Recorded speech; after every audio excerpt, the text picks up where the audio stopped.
আলোকৰ পোহৰ পৰি মণিৰ দৰে জিলিকিব লাগিছে আৰু সেই দূৰত ব্ৰহ্মপুত্ৰ বালিচৰ আৰু আমি নাৱেৰে আহিছোঁ এইটো পাৰলৈ একচুৱেলি এইটো পাৰ হৈছে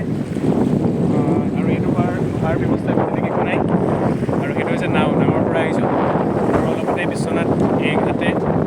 বেষ্ট টুৰিজিম ভিলেজ এবাৰ পাবলৈ সক্ষম হৈছে 791 ষ্টেটছ এণ্ড ইউনিয়ন টেৰিটৰীৰ পৰা এপ্লিকেণ্টছ আছিলে আৰু সেই সকলো 751টা ভাৰতৰ বিভিন্ন পৰ্যটনস্থলীৰ পৰা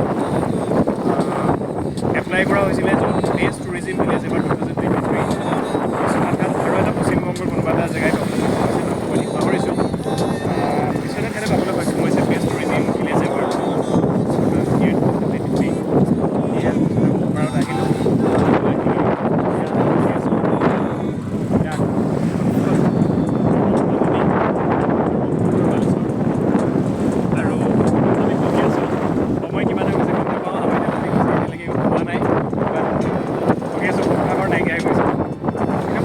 পৰিৱেশ বতাহত পূৰা ৰখিম জলৰাশি আহি আমাক স্পৰ্শ কৰি আছে যেন অনুভৱ হৈছে আৰু এনেতে এম কামালুদ্দিনৰ এটা কবিতা মনত পৰিলে বিশ্বনাথ ঘাটত বুলি সেইটোকে এবাৰ আবৃত্তি কৰিবলৈ লৈছোঁ এম কামালুদ্দিনৰ কবিতা বিশ্বনাথ ঘাটত গধূলিৰ বিশ্বনাথ ঘাটত জিওটো বান্ধি থৈ আহিছিল নাৱৰ এটা টিঙত চকুৰে মনিব পৰা টোপনিৰ পৰা ভাহি আহিছিল সোণালী বয়সৰ এচি